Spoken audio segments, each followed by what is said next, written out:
Hello বন্ধুরা, তোমরা সবাই কেমন আছো? আশা করি তোমরা খুব খুব খুব ভালো আছো। আমিও ভালো আছি।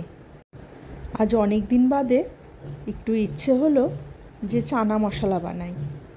চানা মশলা বানাই বলতে এই বাড়িতে তো স্যালাড তো খাওয়াই হয়, যেমন শসা, টমেটো, পেঁয়াজ এসব দিয়ে রোজকার স্যালাড তো হয়। তাই আমি ভাবলাম, ছোটোবেলায় পাড়ায় যেমন বিকাল হলেই মাথায় ঝুড়ি নিয়ে আলু কাবলিওয়ালা চলে আসতো, আমরা আলু কাবলিও বলতাম, আবার বলতাম চানা। চানা তখন বলতাম যখন ওই কালো ছোলাগুলো দেওয়া হতো, তখন আমি চানা বলতাম। তো সেটা ছিল আমাদের খুব ফেভারিট। আর আলু কাবলিটা হচ্ছে প্রচণ্ড ঝাল, তার মধ্যে মশলা থাকবে, তার মধ্যে তেঁতুল গোলা জল দেবে, আর ঝালটাই মেন সেখানে। এবং সেই ঝালটা খাওয়াটাই যেন সবচেয়ে আনন্দ। হু হা করবো, ঝালে একদম জিভ জ্বলে যাবে, তারপরে গিয়ে দৌড়ে ঘরে গিয়ে চিনি খেতে হবে, সেটাই যেন একটা মজা। আর চানাটা একটু ঝালটা কম লাগতো, কারণ তার মধ্যে ওই যে ছোলাগুলো দেওয়া হতো, তাতে ঝালটা একটু কম লাগতো, ঝাল আর মশলাটা। আমার কিন্তু ছোটোবেলায় চানাটা খেতেই ভালো লাগতো, কারণ আলু কাবলিটা বেশি ঝাল লাগতো। তো ভাবলাম যে আজকে সেরম একটা বানাই। অনেক দিন বানানো হয়নি। আসলে ছেলে যখন স্কুলে ছিল তখন না ওকে মাঝে মাঝে আমি এই রকম টিফিনে দিয়ে দিতাম। এতে কি হতো, এতে পুষ্টিটাও থাকতো, আবার সবই ব্যালেন্স হতো। এমনি অন্য কোনো ভারী খাবারও হতো না, স্কুলের জন্য বেস্ট হতো। তো এটা ছেলে খেত, আমি দেখতাম তখন। তা ও কিছুদিন আগে বলল যে মাম্মা, অনেক দিন আলু কাবলি খাওয়া হয়নি। আলু কাবলি বলতে ও এটাই বোঝে যে টমেটো, শসা, পেঁয়াজ, তারপরের মধ্যে একটু আলু। আজকে আমি একটু বাদাম দিয়ে দিয়েছিলাম, মুখে বাদাম পড়লে একটু বেশ ভালো লাগে খেতে। চানাও দিয়েছিলাম, আবার বাদামও দিয়েছিলাম, আর একটু আলু দিয়ে দিয়েছিলাম, আর শসা, টমেটো, পেঁয়াজ এগুলো তো ছিলই, আর একটু কাঁচা লঙ্কা দিয়েছিলাম। একটু ঝাল না হলে ভালো লাগে না। তবে হ্যাঁ, ওরমভাবে আলাদা করে কিছু মশলা আমার বানানো ছিল না। ওই বিট নুন, তারপরে একটু লঙ্কা গুঁড়ো, একটু ধনে গুঁড়ো, এইরকম আর কি। বাড়িতে যা ছিল সেই দিয়েই আমি বানিয়েছি। দিব্যি খেতে হয় কিন্তু, জানেন তো, বাইরের চানার থেকে বা বাইরের আলু কাবলির থেকে কিন্তু এটা কিন্তু খুব একটা কিছু আলাদা কিছু হয় না। বেশ ভাল লাগে আমার খেতে। আমি তো মাঝে মাঝেই বানিয়ে খেতাম। এখন ছেলের জন্য হয় না, কারণ সঙ্গে কেউ একজন খাওয়ার যদি একজন বন্ধু না পাওয়া যায়, তাহলে তো ভালো লাগে না, না যে কোনো খাবারেরই টেস্ট থাকে না। বন্ধুর কথা বলতে গিয়ে আমার মনে পড়ে গেল যে আমরা ছোটোবেলা, জানেন তো, আলু কাবলির পিকনিক করতাম। সেইটা কীরকম, আমরা স্কুলে একটা দিন ঠিক করতাম যে সেদিনকে আমরা আলু কাবলির পিকনিক করব। কেমন হবে সে ব্যাপারটা? সেটা হলো যে আমরা 4-5 জন বন্ধু, যারা খুব বন্ধু একদম, তারা সবাই মিলে একটা দিন ঠিক করতাম, যেদিনকে কিনা বাড়ি থেকে কোনো টিফিন নিয়ে যেতাম না, কিন্তু আমরা এক একজনে এক একটা জিনিস, আলু কাবলির যে উপকরণগুলো হয় সেগুলো এক এক দিনে এক একটা জিনিস আমরা নিয়ে যেতাম। যেমন কেউ হয়তো আলু সিদ্ধ নিয়ে এলো, কেউ হয়তো পেঁয়াজ নিয়ে এলো, কেউ হয়তো টমেটো নিয়ে এলো, কেউ ওই ছোলাটা নিয়ে এলো, ভেজানো ছোলা, আর কেউ হয়তো মশলা নিয়ে এলো। আমার দায়িত্ব থাকতো বরাবরের যে ছোলাটা নিয়ে যাওয়া। তো আমার এরকম অনেকবারই হয়েছে যে ওরকম নিতে হবে, এদিকে আমি ভুলে গেছি রাত্রিবেলা ছোলাটা ভেজাতে। তখন কি করব, জলের যে ওয়াটার বোতল, তার মধ্যে আমি ছোলাটা ভিজিয়ে নিয়ে স্কুলে চলে যেতাম। আর যতক্ষণ না টিফিন হতো ততক্ষণে ছোলাটা ভিজে যেত, ছোলাটা প্রপার সাইজে এসে যেত, কোনো অসুবিধাই হতো না। কী যে আনন্দ হতো যে মাকে টিফিনে বলতাম, মা হয়তো জিজ্ঞেস করলো যে কী রে, আজকে কী টিফিন নিবি? আমি বলতাম যে না না, আজকে টিফিন নিতে হবে না, আজকে আমাদের আলু কাবলির পিকনিক আছে। তো বন্ধুরা মিলে আমরা এরকম আলু কাবলির পিকনিক করতাম।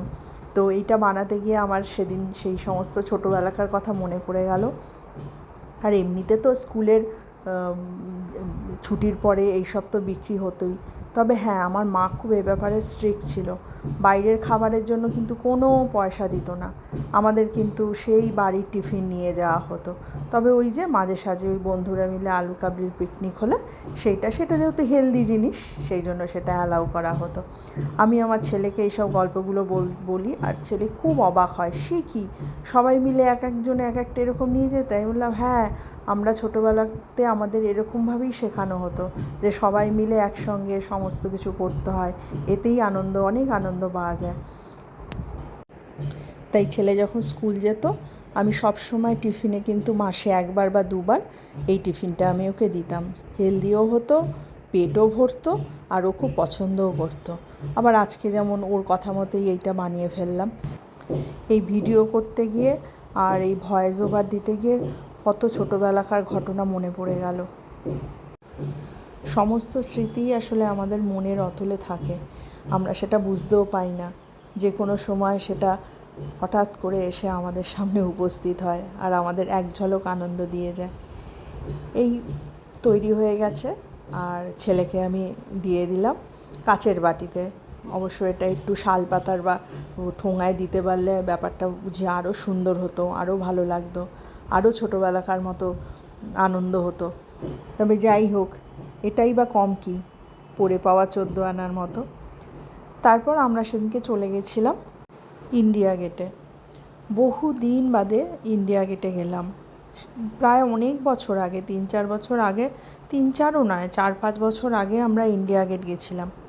সত্যি কথা বলতে ইন্ডিয়া গেট কিন্তু আমাদের বাড়ি থেকে খুব একটা দূরে নয়, ইচ্ছা করলেই কিন্তু যাওয়া যায়। কিন্তু ওই যে বলে না, কথায় বলে না যে কাছের যোগী ভিক পায় না, আমাদেরও অবস্থা হয়েছে সেরকম। কত দূর দূরান্ত থেকে মানুষজন আসে ইন্ডিয়া গেট দেখার জন্য, একে কাছ থেকে উপভোগ করার জন্য, আর আমরা বাড়ির এত কাছে থাকি, অথচ আমাদের যাওয়া হয় না।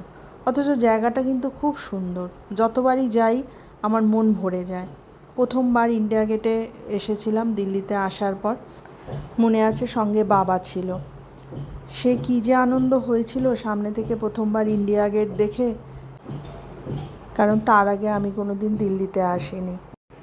তবে এখানে যে আমি বললাম না যে বেশ কয়েক বছর আগে এসেছিলাম, সেটা মনে হয় একটু ভুল বললাম এই কারণে যে আমি 2 বছর আগে 15ই আগস্টের দিন এখানে এসেছিলাম। ভেবেছিলাম 15ই আগস্টের দিন ইন্ডিয়া গেটে যাই, বেশ সুন্দর লাগবে।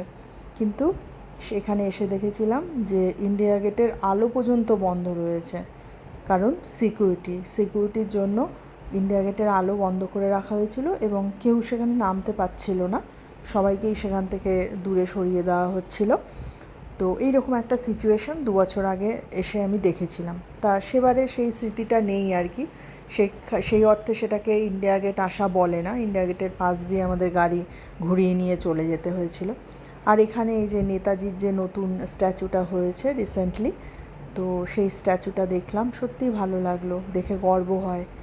সত্যি বলতে উনি দেশের জন্য যা করেছেন সেই অনুযায়ী ওনাকে তো সেইভাবে তো সম্মান প্রদর্শন করা হয়নি সে অর্থে, যে অর্থে উনি দেশের স্বাধীনতার জন্য নিজের সর্বস্ব কিছু দান করেছিলেন।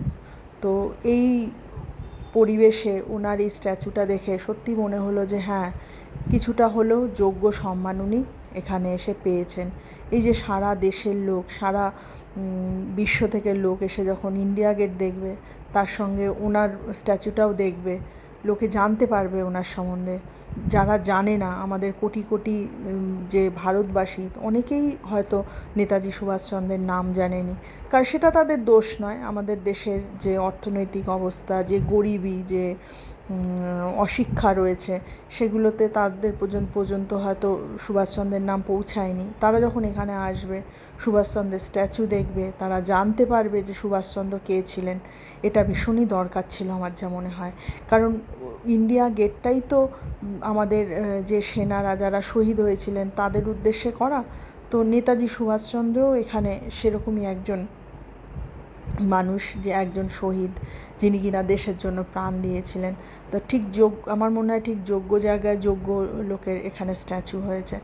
তো এখানে যথারীতি প্রচুর লোকজন যেরকম প্রত্যেক সময় থাকে, খুব ভালো লাগছিল। তবে প্রচণ্ড গরম, দিল্লিতে প্রচণ্ড গরম, এই গরমের মধ্যে সত্যি মানে বাইরে থাকাটাই মানে ভীষণ একটা অসুবিধার ব্যাপার, কিন্তু তা সত্ত্বেও দেখছিলাম যে মানুষ কত আনন্দ করছে এর মধ্যেই। আর বাবার সঙ্গে যখন এসেছিলাম, এখানে একটা কথা বলি, বাবার সঙ্গে যখন এসেছিলাম এরকমভাবে চারপাশটা ঘেরা ছিল না, আমরা মাঝ বরাবর আমরা গেছিলাম এবং ওখানে শহীদদের প্রত্যেকের নাম লেখা ছিল ইন্ডিয়া গেটের গায়ে, ছিল মানে এখনও আছে, কিন্তু যেহেতু সামনে যাওয়া যায় না তাই আমরা দেখতে পাচ্ছি না। আমি যখন বাবার সঙ্গে প্রথমবার এসেছিলাম তখন আমি দেখেছিলাম যে ওখানে ওরকম, সেই কথাই আমি ওদের বলছিলাম, আমার ছেলেকে, দিদির ছেলেকে, ওদের সবাইকে বলছিলাম যে জানিস তো এখানে এরকম নাম লেখা আছে, কিন্তু এখন ওটা সামনে যাওয়া যায় না, সিকিউরিটিরও ব্যাপার আছে।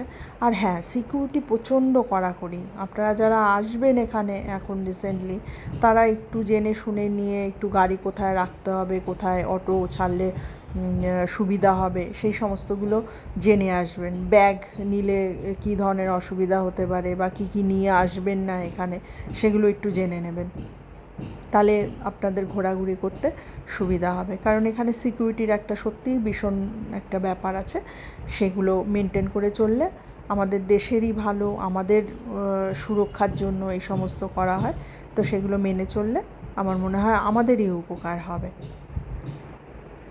অনেক দিন বাদে পরিবারের সঙ্গে সবাইকে নিয়ে কয়েকটা ঘন্টা খুব মজা করলাম, কিন্তু আমাদের একটু যেতে দেরি হয়ে গেছিলো, 8টা সাড়ে 8টা তখন বাজে অলরেডি।